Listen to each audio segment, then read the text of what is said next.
has three elements. Part one, talk about lowering the high cost of living, but do nothing about it. Part two, enact massive tax cuts for billionaires and wealthy corporations that will do nothing to improve the quality of life of everyday Americans.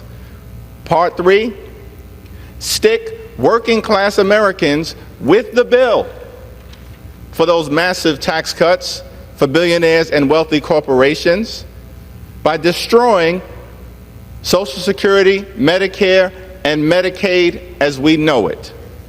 House Democrats want nothing to do with the Republican bait and switch, and we will do everything possible. If Donald Trump's administration has been about two things, it is breaking promises and finding ways to distract us all from the fact that he is breaking those promises. And of course, one of the things that Donald Trump pledged during his campaign is that he would be pro-peace, that he was this anti-war president.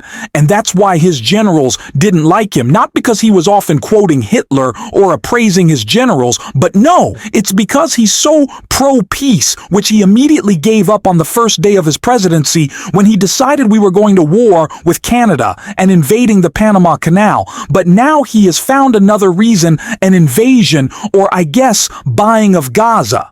And it is a ridiculous notion that Donald Trump would suggest, so much so that Lindsey Graham publicly called him out for it. And we are going to get into that. But before we do, if I could quickly ask you to leave a like on this video, and if you haven't already, and you enjoy our channel, to hit that subscribe button. It goes a long way, and it really does mean a lot to me now. Before we get into what Lindsey had to say, I want to hear a little bit of a response to Trump's plan from Senator Chris Murphy, who had this to say right here. Senator Chris Murphy of Connecticut. Senator, thank you for being on this morning. We have a lot to get to. I can't help but to start with that. The president says he wants Gaza and he wants to make it beautiful. What is the impact of this intention? Well, the impact is to try to distract Americans from the real story. Donald Trump and Elon Musk are trying to seize control of the government so that they can punish their enemies and reward their friends, try to squash dissent, and gobble up a bunch of money to be able to pass along another massive tax cut for their billionaire and corporate friends. We're not going to invade and occupy Gaza. We're not going to invade Greenland. We're not taking back the Panama Canal. But Donald Trump is really good at this campaign of distraction.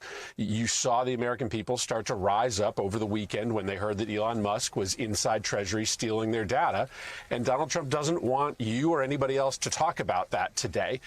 He wants to change the conversation. And how does he do that? By making a ridiculous promise that the United States is going to invade, occupy, clear out, and rebuild Gaza, something that not a single Middle East leader will support, something Benjamin Netanyahu doesn't support, something that would lead to decades of war in the Middle East and thousands of Americans being killed. He's not going to do it, but he knows that he can turn the conversation to something that's better for him than the billionaire power grab inside our government that's happening right now. Clearly, this is a distraction from Donald Trump. He is just trying to come up with ways to get the media to focus on anything but the dangerous destruction of our government that's coming out of Doge.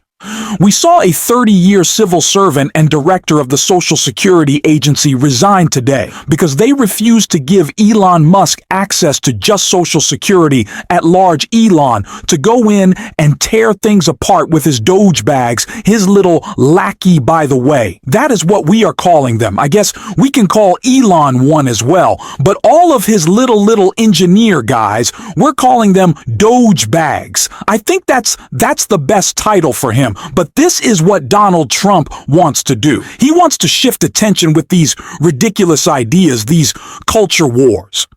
And before we get into what Lindsey had to say, first, of course, we need to hear Trump's genius plan, which even baffled the reporters that were with him. Committed to buying and owning Gaza. As far as us rebuilding it, we may give it to other states in the Middle East to build sections of it. Other people may do it through our auspices, but we're committed to owning it, taking it, and making sure that Hamas doesn't move back. There's nothing to move back into. The place is a demolition site. It'll be, the remainder will be demolished. Everything's demolished. I mean, you can't live in those buildings right now. They're very unsafe. But we'll make it into a very good site for future development. He just sounds so stupid, and it's especially upsetting.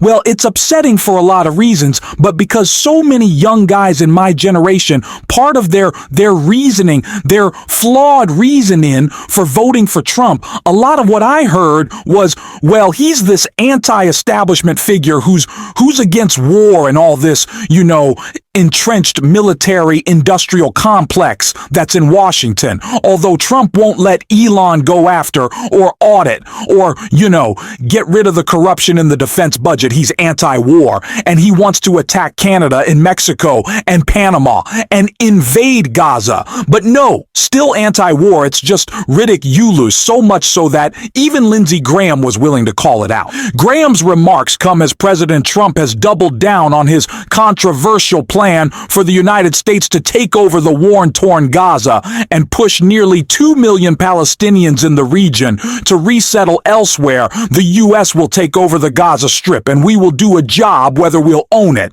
and be responsible for dismantling all of the dangerous unexploded bombs and other weapons on the site, level the site, and get rid of the destroyed building things, level it out. Trump said in a nonsense statement in a press conference, create an economic development that will supply unlimited numbers of jobs and housing for the people of the area. Do a real job. Do something different, Trump said. One thing I will say, there's very little appetite that I've seen in the United States Senate for America to take over Gaza any way, shape, or form. I think that would be a difficult sell in South Carolina.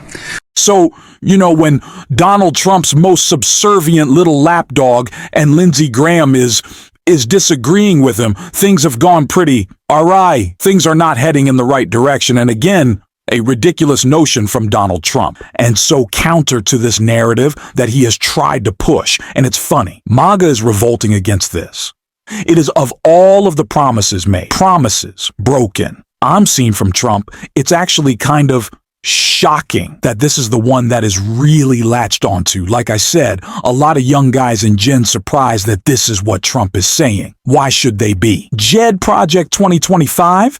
Did you listen to anything we had to say? No, apparently not. But we have to continue to drive home this point of a literal bait and switch by Trump, and it's what Hakeem Jeffrey did right here. Mr. Speaker, I rise today to address the Republican bait and switch that has been taking place throughout the 119th Congress. The Republican bait and switch has three elements. Part one, talk about lowering the high cost of living, but do nothing about it.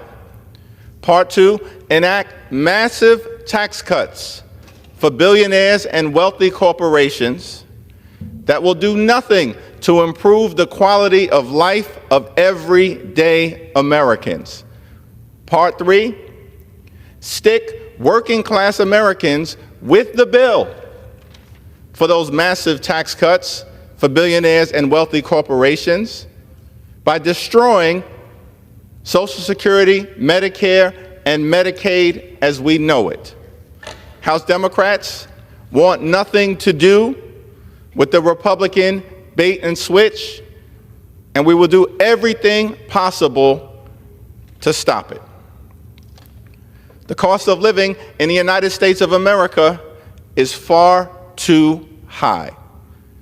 Housing costs are too high. Grocery costs are too high. Insurance costs are too high. Utility costs are too high. Child care costs are too high. America is too expensive. It is not acceptable in the wealthiest country in the history of the world that far too many everyday Americans are struggling to live paycheck to paycheck. It's time for us to do something about the high cost of living and to build an affordable economy for hard-working American taxpayers. House Democrats, hear you, we see you, we feel you when it comes to the pain being experienced by the American people, and we are determined to do something to make life better for you. But the Republican bait and switch has a very different plan. Last year, all we heard from my Republican colleagues was the need to do something about the high cost of living, while at the same time they ran away from Project 2025 as if it didn't exist. This year, Republicans have spent all of their time implementing the most extreme parts of Project 2025 and have done nothing to lower the high cost of living. Not a single thing, not a single bill, not a single idea, not a single proposal from my House Republican colleagues to do anything about the high cost of living in the United States of America. Why? It's a Republican bait and switch. Part two of the Republican bait and switch is that their true objective is to enact massive tax cuts for billionaires and wealthy corporations, just like they did in 2017.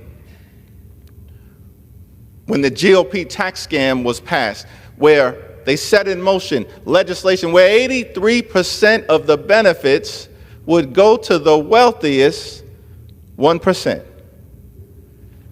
And now my House Republicans, our colleagues, are back at it. There they go again. Same plan. Nothing to drive down the high cost of living. Everything is about massive tax cuts for billionaires and wealthy corporations, who in many cases aren't even asking for it. And they certainly don't need the relief that everyday Americans need, that working class Americans need, that middle class Americans need, that all those people who aspire to be part of the middle class need.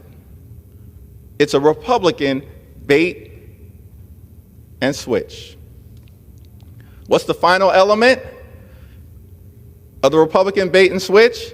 Enact these massive tax cuts for billionaires and wealthy corporations and stick working class Americans with the bill. The nerve of this group of people who spent all last year lecturing the country about how they were going to do something to drive down the high cost of living, do nothing about it, are planning to enact massive tax cuts for their billionaire buddies, and then, as the final element of the Republican bait and switch, stick working class Americans with the bill. This is what it is all about. It is about fake narrative that Donald Trump can easily disseminate on TikTok, Instagram, Facebook, Twitter, all of which he has in his back pocket. And of course, through his media apparatus with Fox. With the biggest podcast in the world, Joe Rogan, Candace, Owens, Tucker, Carlson, they want to push a false narrative and then pull the rug out from under you, which just Donald Trump did with his stupid meme coin as well. But this is the plan. And we have to call it out. We have to point out the betrayal of Donald Trump to his MAGATH fans and be very specific in telling those stories every single day. And it's what we're going to be doing on this show. And if you want to support that, as always, you can hit that subscribe button, you can leave a like on this video, and if you're stuck around at the end, you drop a blue heart in the comments. Until next time, I'll see you soon.